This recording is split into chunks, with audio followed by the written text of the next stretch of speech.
tea. It has transformed the way the world interacts. In more than 160 countries, 3 billion people regularly experience the flavour and fascination of tea. China grows more tea than any other country. Chinese tea is transported across oceans to caress palates in every corner of the world. From the Wuyi Mountains and the slopes of Ensha Grand Canyon to the tea plantations of Uji in Japan and equatorial Africa, the story of tea begins in the East. As the place of origin, the East is infused with the spirit of tea. Today, just as it has always been.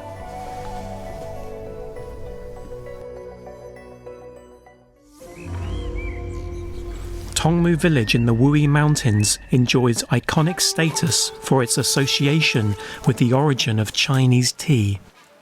Located at longitude 117 degrees east and latitude 27 degrees north, it's a place where tall trees and moss-covered bamboo flourish. It was Tongmu that first cultivated Lapsang Souchong, the black variety that's known as the ancestor of teas.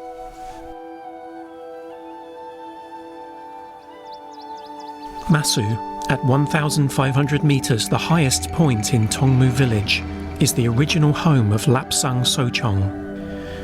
Here, in this remote settlement, some 60 families grow tea on 80 hectares of cloud and mist-covered hills.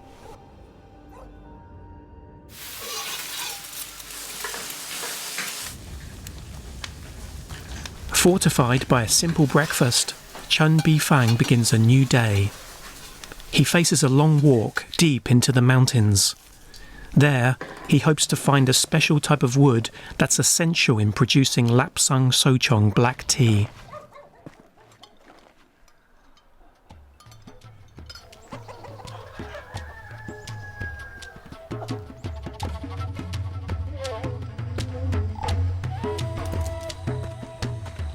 The wood of the Chinese pine trees that grow around Tongmu village has a unique quality. When burned, it imbues the tea leaves with a smoked resin aroma. But in the nature reserve where Tongmu is located, felling pine trees is prohibited. So Chen faces a long journey into the mountains in search of scattered pine branches, which he'll use to draw out the natural, authentic flavour of the Lapsang Souchong. 没有这种松木的话，就出不来那种烟的味道，没有那种松香的香味，没有桂圆香气。The amber colour, smoked pine resin aroma and longan flavour are the distinctive characteristics of Lapsang Souchong. Only the black tea produced here, in its place of origin, and prepared using traditional techniques, can be called authentic Lapsang Souchong. It's a gift of nature, the exclusive taste of Tongmu village. The name Lapsang is the mark of the place of origin. Lapsang Souchong must be brewed with boiling water in either an Yixing clay teapot or a covered bowl.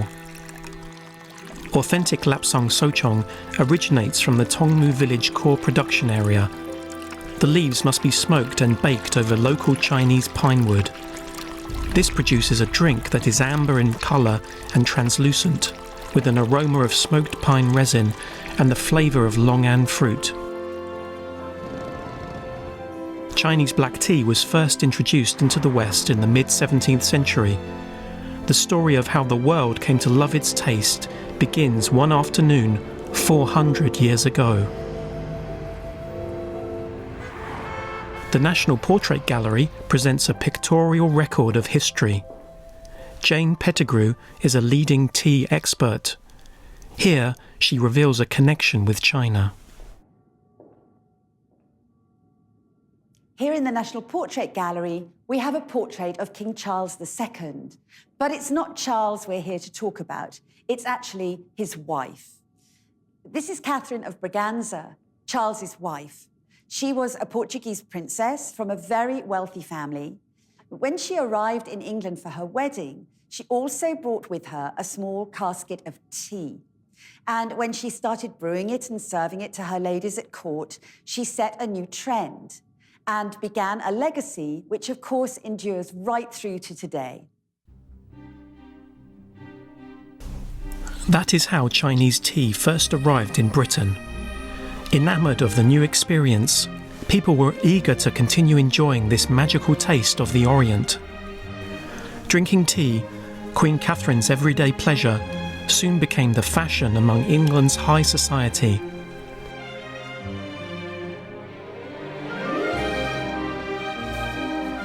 By enjoying the luxurious new drink enjoyed by the Queen, people acquired a certain status. The story goes that the French Queen, when she heard about the new drink craze, was so jealous that she sent spies to steal tea from the English court.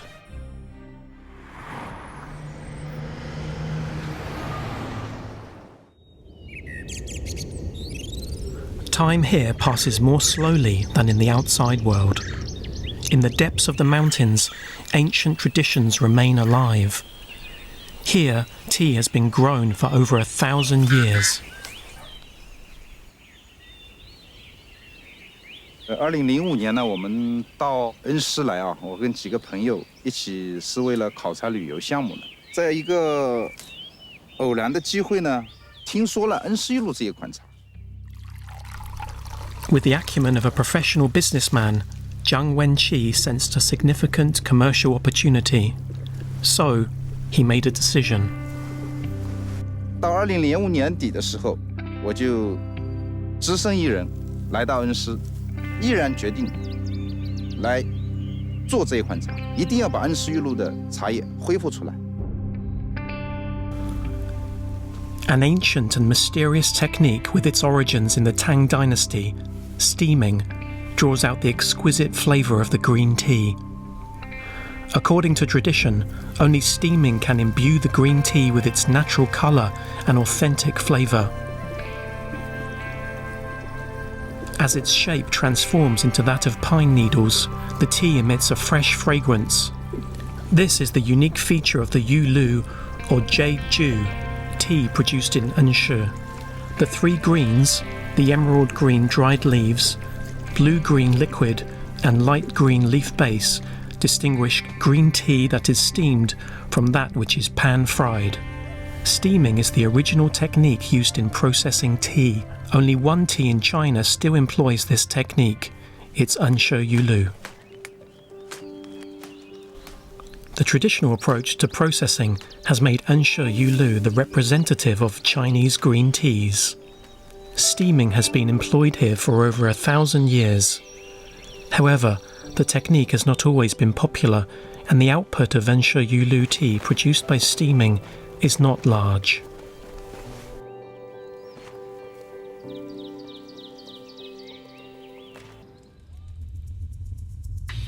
Kyoto is a place where Chinese tea has left its mark on history. It was during the reign of the Tang Dynasty Emperor Dezong at the start of the 9th century that Chinese tea was first brought to Kyoto, where it was planted and flourished. This is the earliest record of Chinese tea making its way overseas. Uji, on the outskirts of Kyoto, is considered the place where green tea was first grown in Japan.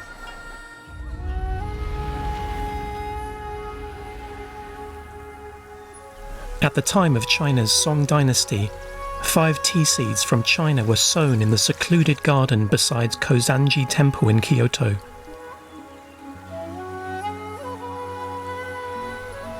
Today, this ancient tea garden is revered as the sacred place of origin of Japanese tea.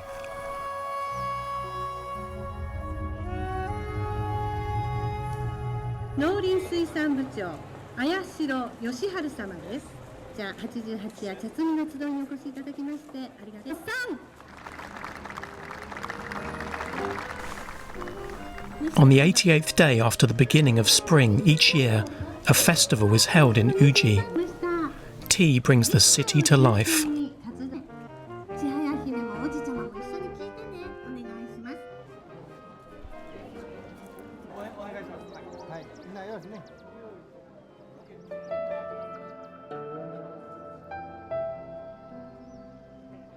Shimamura Mika and her friend Masuda Yohei are two young locals who are taking part in the tea festival. The Japanese believe that on this day, the green tea sprouts picked in the place of origin have attained perfection. The atmosphere is redolent with a sense of awe.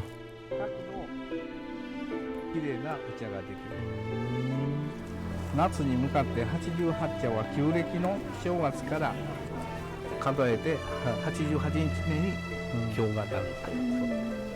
これが88やね。According to traditional Japanese belief, sprouts picked on this day can act as an elixir, eliminating disease and averting bad luck. For Shimamura Mika and Masuda Yohei, picking tea in the country garden is a welcome relief from the fast pace of city life. The fresh leaves have numerous exotic stories to tell, many of them associated with their origin in China.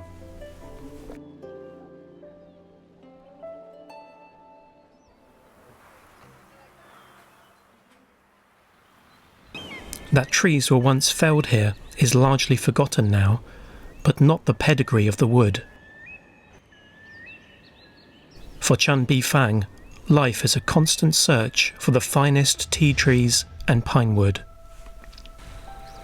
Much of the vegetation in Masu comprises broadleaf trees and mosu bamboo. The finest lapsang souchong is produced by being smoked over the wood of old pine trees that grow wild.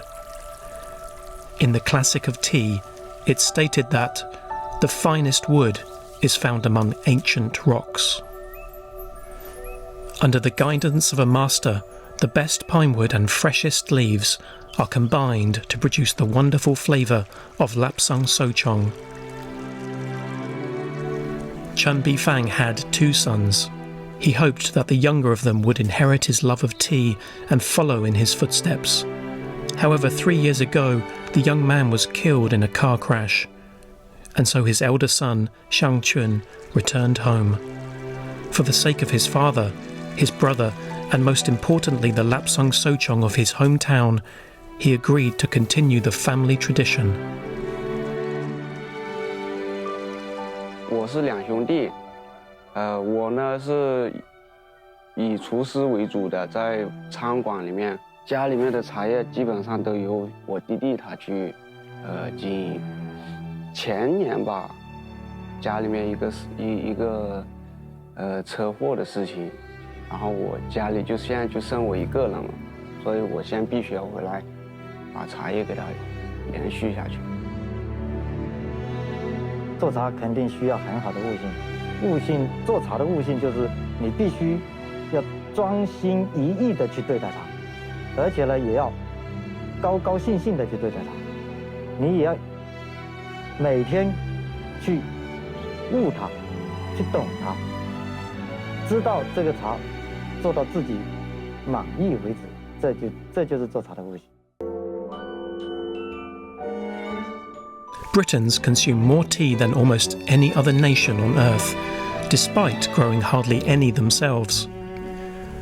Within less than 100 years after being introduced into the country, tea had become an essential part of everyday life for the entire population, from the salons of the nobility to the homes of ordinary people.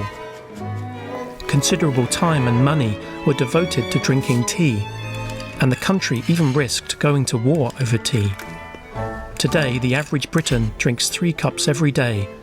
A spare few moments is inevitably filled with a drink of tea.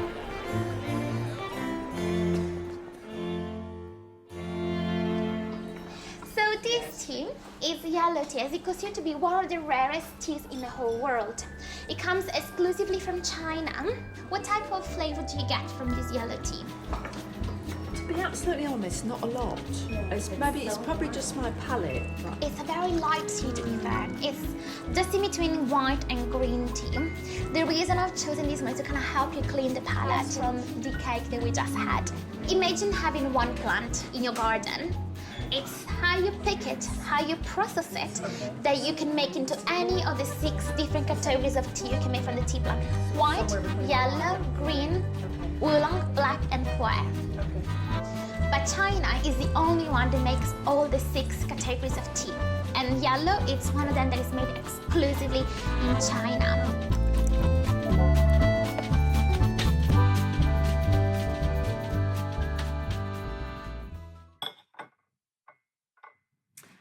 We've been drinking tea in Britain now for about 365 years. Since the beginning of the new century, there's an interest generally in where tea comes from, what it looks like, how to brew it. There's so much interest growing. And so we're looking for more high-quality, loose-leaf teas from all the different categories. But of course, when you want the best teas, you have to go back to China. Steam is the medium between basket and leaf. The high temperature generated by the boiling water quickly breaks down the structure of the fresh leaves. The thermal actions produce something rich and wonderful as the natural plant aroma starts to permeate, creating a sensual atmosphere that evokes primitive sensitivities. 蒸汽杀青呢是恩施玉露工艺里面的一个代表性的一个环节，它的特点就是能够保持鲜叶里面的营养物质，所以呢，它也是最健康的一种杀青方式。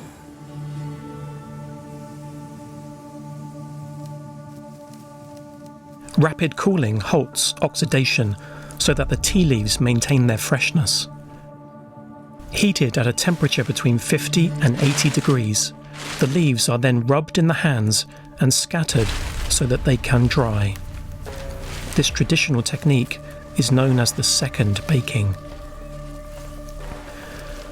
The rolled tea leaves still retain some moisture, which is removed by the constant agitation so that the leaves can be shaped and polished.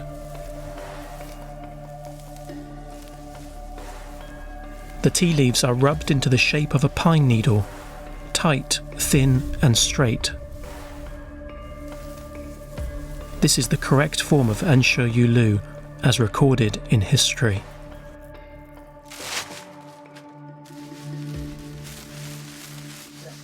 However, traditional manual processing is not the most efficient approach.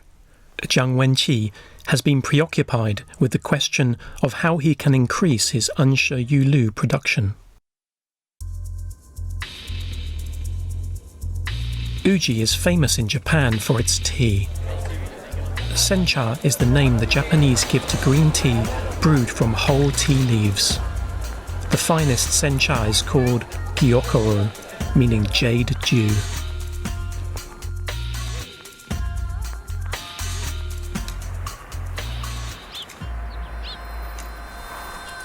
The season for picking the new tea leaves has arrived. This is a job for Mr. Sugita. This is Wazuka-cho, a town near Uji. The hilly landscape is ideal for tea trees to grow.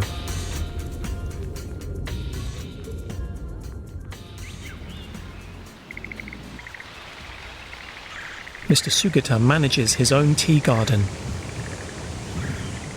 The gauze slows photosynthesis. This in turn reduces the polyphenol in the fresh tea leaves and increases the chlorophyll. People instinctively enjoy tea that is sweet and mellow. Different taste sensations are produced in different countries by employing different methods. Exposure to the sun or kept in the shade. Each has its merits.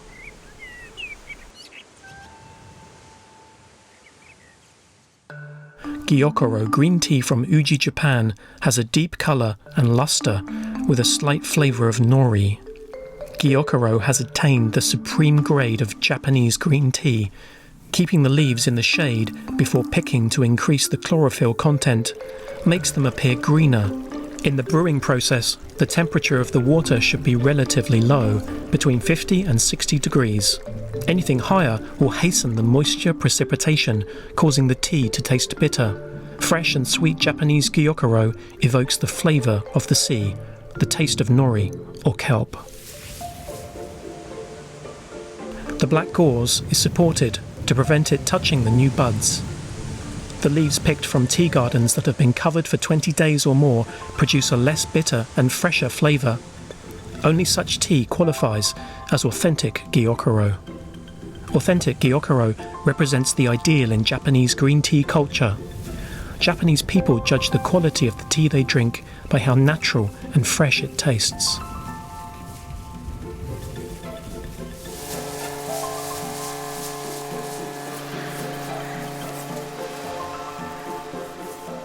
The tea leaves can be picked either by machine or by hand. Whatever the method, the ultimate goal is the same: to achieve the finest flavour. Mr. Sugita uses a tea picking machine to shave off the new leaves of the tea trees. He likens it to giving his tea garden a haircut. These fresh leaves will be carefully assessed and selected for making into the finest Gyokuro.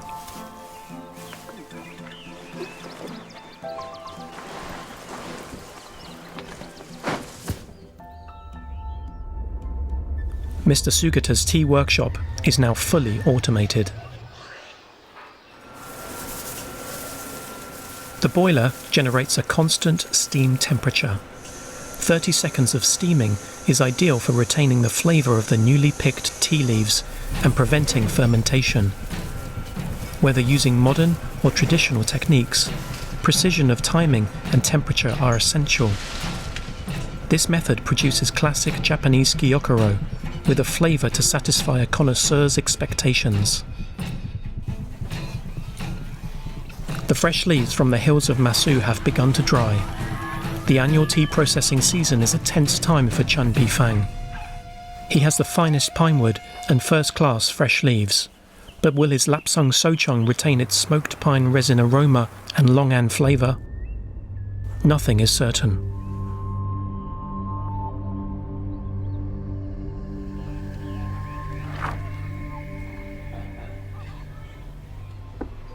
In the traditional smoking tower, the art of controlling fire is being demonstrated.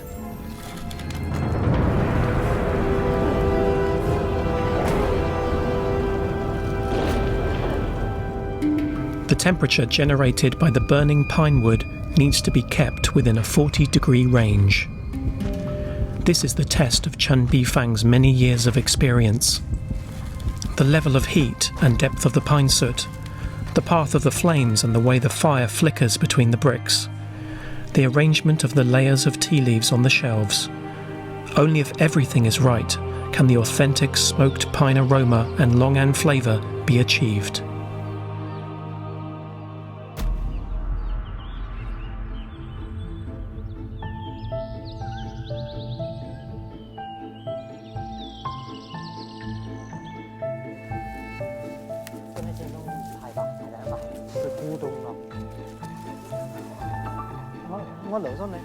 The tea strips rolled by machine rather than by hand are tighter and more even. This is the only part of the traditional Lapsang Sochong making process that is done mechanically. The ideal time for rolling is when the fresh leaves have been stirred and 40% of the water has been lost. The fresh green colour gradually darkens, while the twisted veins remain tough and intact. The unique craft guarantees the unique flavour. The high temperature ensures the freshness of the tea leaves, while the smoked pine aroma and Longan flavour are drawn out by the longer foline in the wood smoke. The tea leaves, having achieved the ideal level of absorbability, will produce the taste of perfection.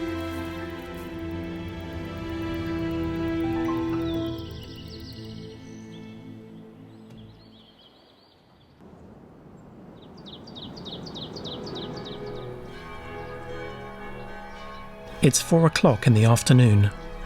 The bell sounds and everyone stops for tea.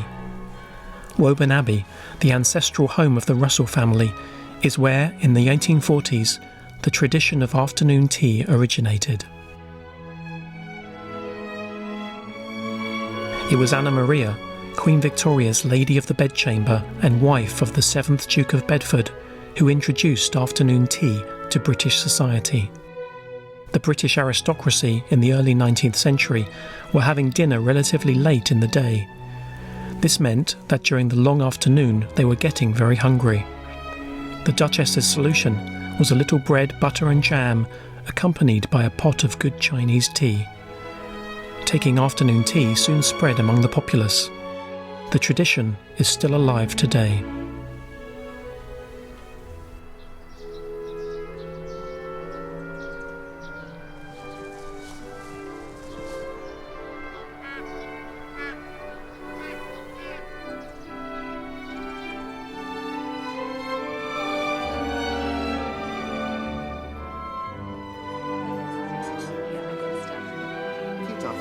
British tea culture brings a sense of elegance and security.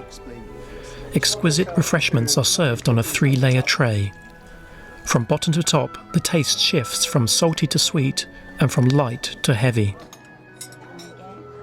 People gain a sense of security from observing this timeless tradition, a sense that if it was like this in the past, it will always remain so.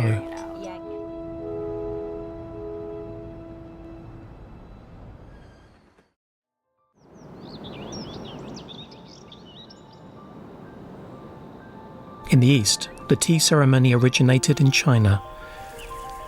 Historically, Yuhang in Zhejiang province has been associated with matcha green tea. The monks of Jingshan Temple have been tending their tea gardens since the Song dynasty. 我们寺院的茶山呢，现在大概有30几亩，整个呢就是在这一片山上。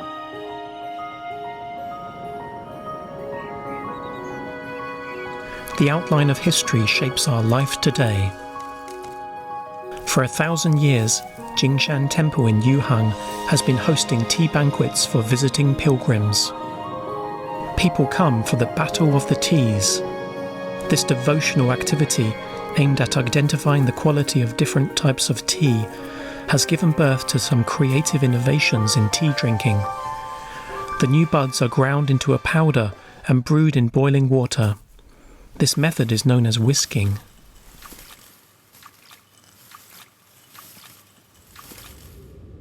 With its tea culture going back 1,200 years, Jingshan Temple is known as the place where the tea sage wrote his scriptures. It's also said to be where the Japanese tea ceremony originated. During the reign of Emperor Xianquan of the Southern Song dynasty, a Japanese monk named Nampo Shomyo studied here. He was enthralled by Jingshan Temple's tea banquets. He discovered that a drink of matcha that was steamed, ground and baked brought him a unique sense of happiness and relaxation. When he returned to Japan, he took with him tea seeds, as well as the secret of Jingshan Temple's tea banquet and method of making matcha. And so, the story of Japanese green tea began.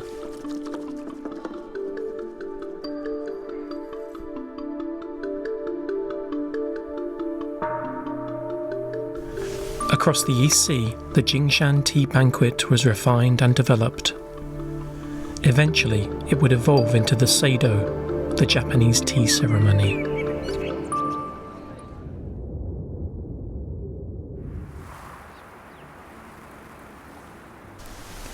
By the side of the Uji River, opposite Phoenix Hall in Byodo Inn, stands the Taihoan Tea House.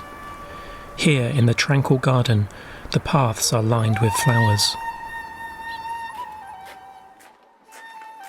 Kunimasa Karu, a student of the Omatsenki School of Tea Ceremony, is hosting an event today. Amid the peace and quiet of the verdant garden, traditional etiquette lives on. Visitors tap the gong to indicate their arrival.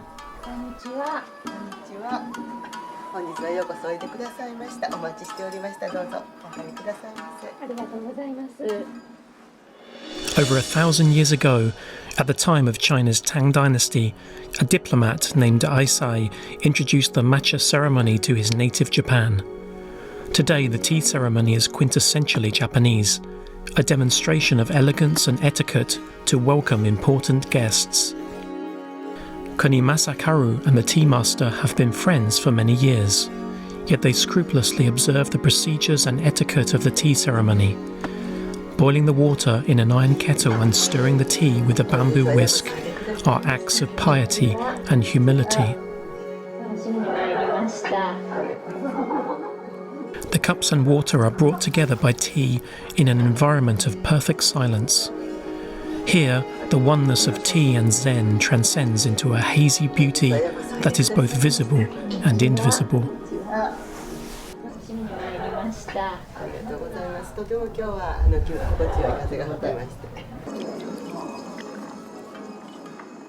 This is the essence of Seido, the Japanese tea ceremony. Everything, from the conversation between host and guest to the placement of the cups, happens in accordance with a strict set of rules. The host wipes the tea set. She then takes out the tea powder on a spoon, places it in a bowl, and adds boiling water from the ladle.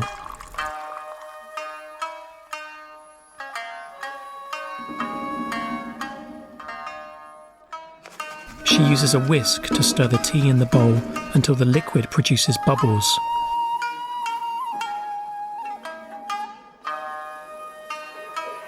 The rigid and tranquil aesthetic is a mark of respect for both tea and guest.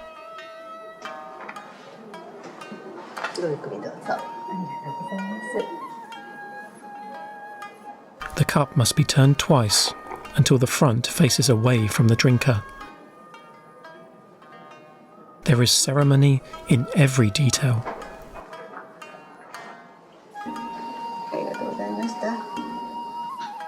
In the Japanese tea ceremony, daily life is infused with religion, philosophy, ethics, and aesthetics. At the core of the tea ceremony is Zen and the pursuit of ultimate simplicity. At the time of the Northern Song dynasty, around 1,000 years ago, the Chinese said of tea that too much work makes the colour too yellow and the taste too light.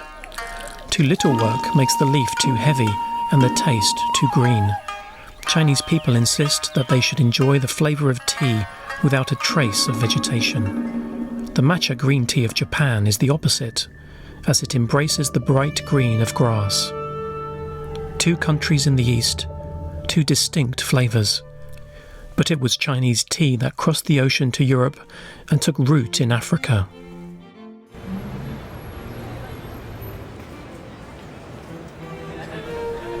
Twinings, with its famous shop on the Strand in London, is a tea company with a history of over 300 years.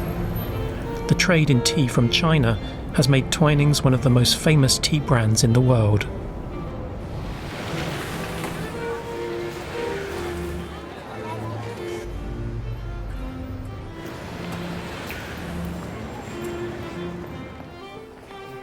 Apart from traditional black tea and green tea, Twinings focuses also on tea choices that appeal to the younger generation. The brand, established by Thomas Twining of England, was granted a royal warrant by Queen Victoria in 1837.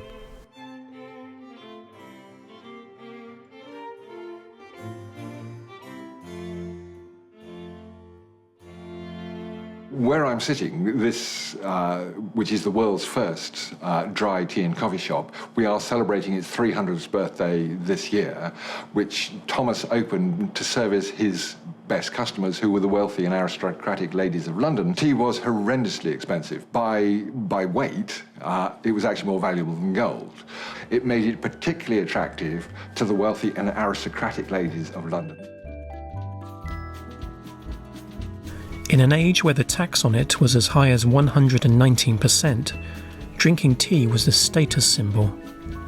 Britons did not grow tea, yet tea drinking conquered the empire on which the sun never set.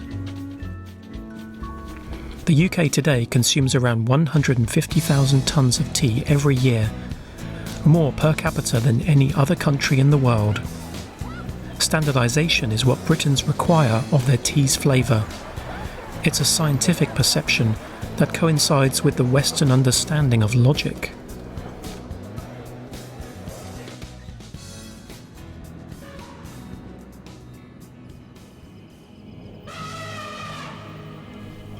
Thousands of miles away in East Africa, close to the equator, the Great Rift Valley runs from north to south. Here, overlooking the Indian Ocean, is one of the birthplaces of mankind 2.5 million years ago. The country is Kenya.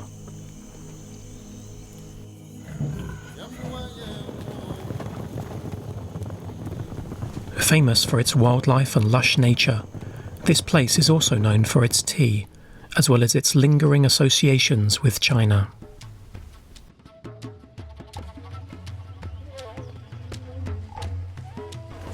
Their love for and dependence on tea persuaded a group of British expats in 1903 to plant tea in Kenya.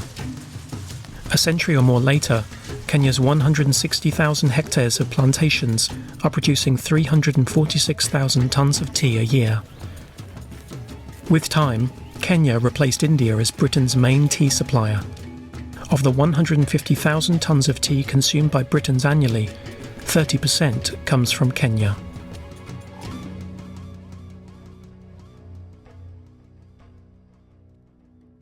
Kenyan tea now accounts for 7.6% of the global market, ranking number 3 in the world. Yet, this is only 1/6 of China's output. Nevertheless, Kenya's huge tea trade has made it the world's largest exporter of tea, accounting for 25% of the global trade. Tea for Kenya has become a mainstay of the economy.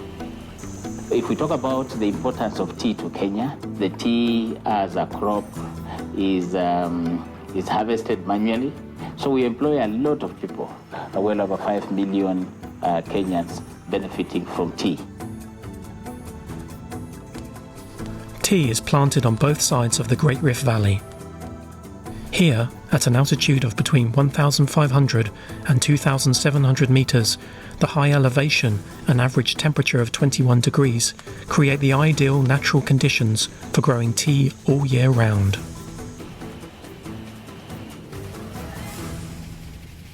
Crushing, tearing and rolling, oxidation, fermentation and drying. The entire operation was introduced from Britain in 1931.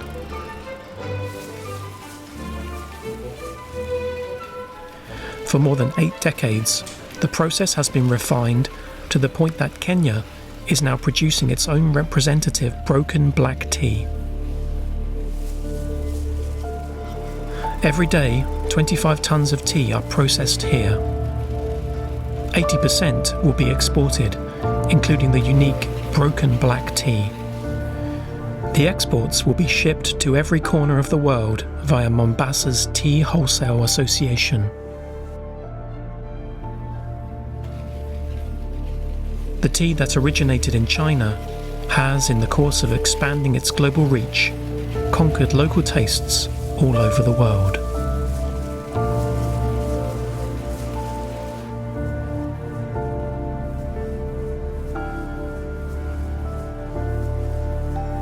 Tea from the East has established a common, global understanding.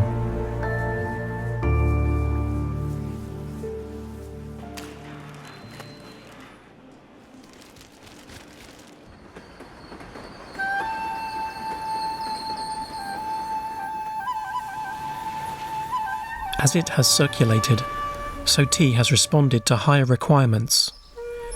In the course of this, even the most deeply rooted traditions have adapted. In Kyoto, on Uji Bridge, stands the oldest tea shop in Japan. The Tsuen tea shop's history has mirrored that of Japan's tea drinking culture.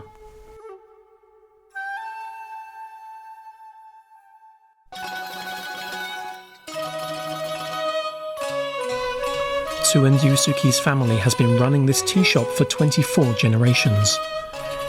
He rises early every morning and begins the day by serving tea.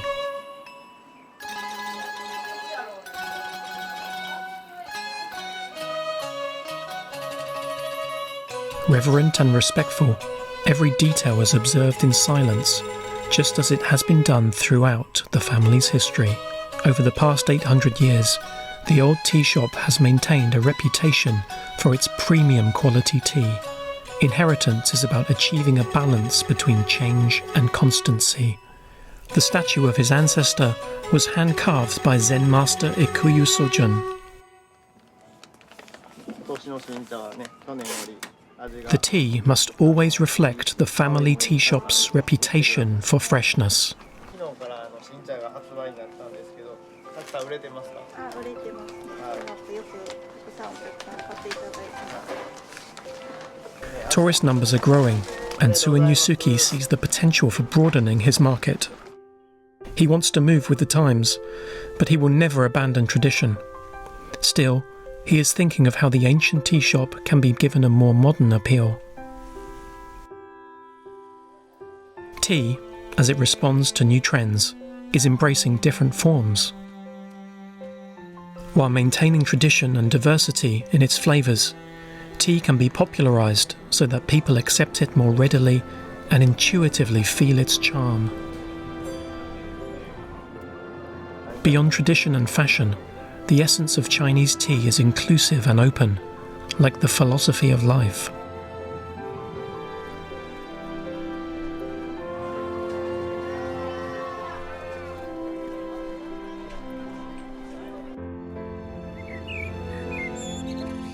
In today's industrialised world, where the meditative culture of the Tang and Song dynasties is distant history, the ancient spirit of tea drinking is viewed by some as anachronistic. Ensha Yulu remains a luxury item. But can modern means be employed in the traditional steaming technique? Can tea production be increased without damaging the flavour of history? Can the classic perfection of taste be achieved by modern technology? This is the challenge facing Zhang Wenqi.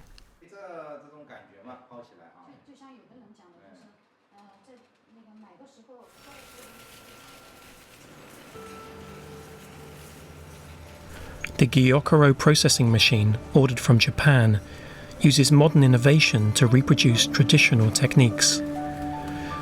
After repeated trial runs, Zhang Wenqi is satisfied with the machine's performance. However, the true test will come when the tea first touches the drinker's lips. The same steaming technique, the same traditional methods. How will Chinese Yulu and Japanese Gyokuro compare when the processing is identical?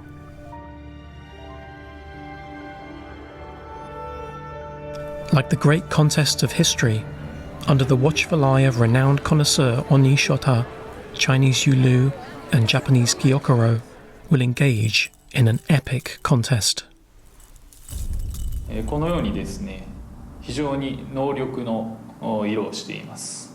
香りはですね、海苔のような香りがしていて、非常にいい香りを醸し出しています。Climate influences the flavour. Geography creates the taste. In the long course of history, individuals and nations have developed their own preferences. 量がまず宇治の玉露に比べると多くなっています。ですので、お茶を抽出するときに、お湯を入れると、同じ量を入れても全く、量が違いました。宇治の玉露は、量が少なく、中国の玉露は、量が多かったです。In appreciating tea, people demand that the flavour incorporates subtle changes in the pursuit of balance. Japanese Gyokuro, adhering to Chinese tradition, and the ancient Ensha Yulu from Hubei, in both are found complements of change and constancy. These two teas represent a conversation across time and space, and an acknowledgement of ancient skills.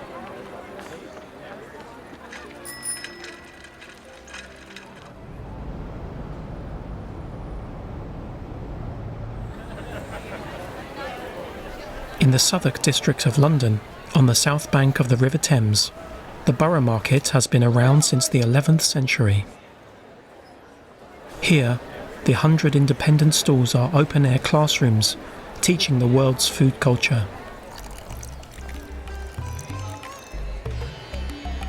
It's a proper tea, ma'am. You can try the tea. The proper tea. Trust me, you are good in tea. You can try the tea, ma'am. Yeah, because that tea you adding a milk. The proper English tea. No milk. Particular time, particular harvest. We are selling good tea, ma'am. Proper tea. Try it. Darjeeling first flush. You can try the second flush too. The second peak of the year. Tea is Ratan Mondal's livelihood.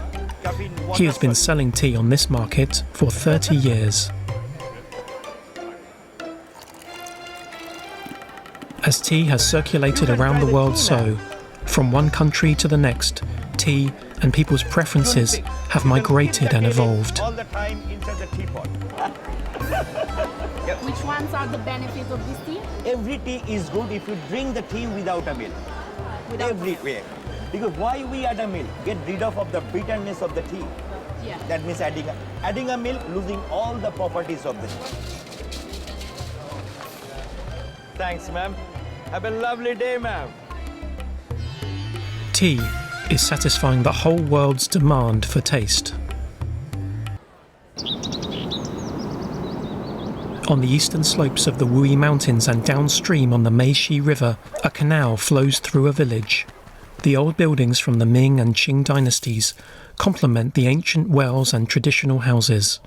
This is the first stop for those heading north on the 10,000 Li Tea Road. It's also the starting point for those going south along the Maritime Silk Road. This is Shamei village in the Wuyi Mountains. Coming from a famous 300-year-old tea-making family, 29-year-old Zhou Xiaolin can trace her ancestry back through 30 generations. Following her graduation, she registered the Zhou family tea trademark, determined to revitalize the family's tea business.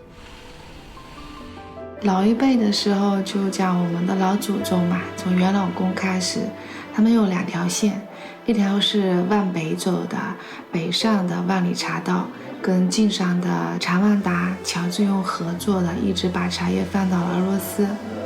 还有另外一条是往南走的，我们到了广州的时尚行，在那个地方设了茶行。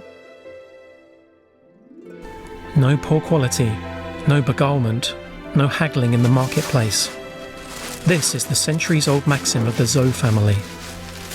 The Zhous have a history of selling Wuyi tea all over China and even across the globe. Zhou Xiaolin, despite her youth, has shouldered the responsibility of running the business. Her father, who's in overall charge, concentrates on the tea processing. For generations, the family has been loyal to tradition and followed the ancient laws.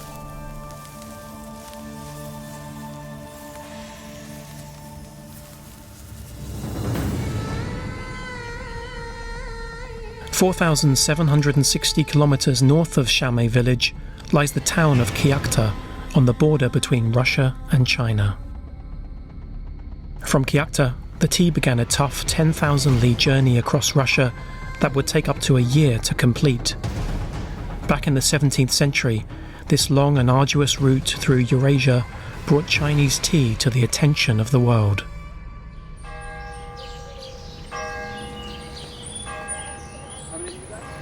The tea shops on Myasnitsky Street in Moscow resemble palaces. The touch of Chinese colour dates from the 19th century and was created by Chinese envoys. Yet as early as 1647, Chinese tea was already being sold in Moscow. The taste was changing the habits of a nation. The 10,000 li tea route, a key link in the commerce and trade with China, was known in Russia as the Great Sino-Russian Tea Road.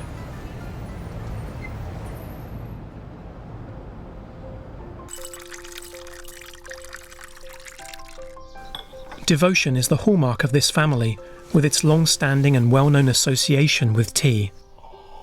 Today, Zhou Xiaolin is eager to use modern approaches to management and marketing to restore the family's business fortunes. 我是西安市大学毕业之后就回来就传承我们家这一份主业，包括当年在时尚行跟22个国家的商船进行茶叶之间贸易，有茶票庄，有银行等等诸如此类。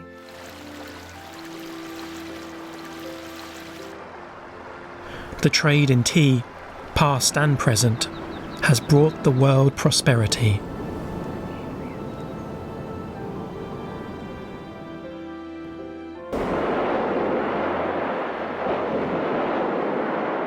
Historically, the tea trade between East and West depended almost exclusively on ships. From China to Europe, it used to take a whole year for tea to reach its destination. But Britons wanted a fresher taste. So they were inspired to build the Cutty Sark, the most famous of the clipper ships. The clippers, the racehorses of the sea, reduced the transportation time to just 56 days.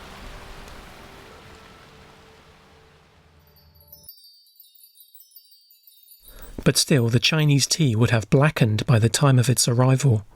So, it was called black tea in Britain.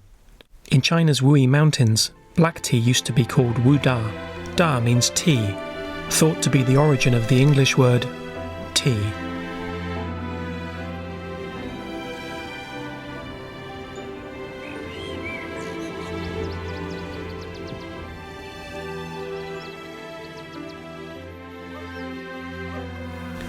In the place of origin of black tea, the tea masters still adhere to tradition and retain a lifelong awe for nature.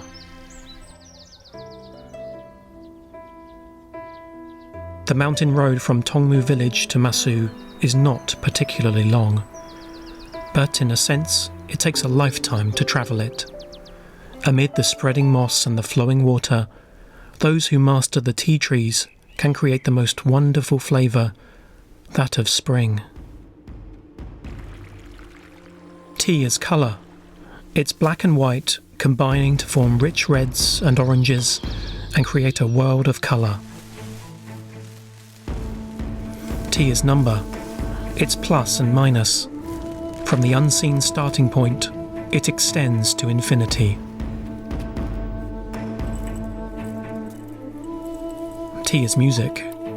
It's the silence before you convey a confidence, and it's 100 kinds of music played in a private room.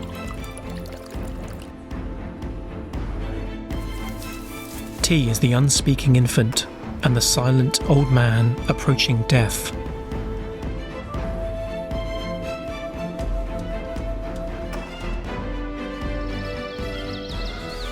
Like the air, the sunshine, the rain and the dew, though you may not notice it, tea is everywhere.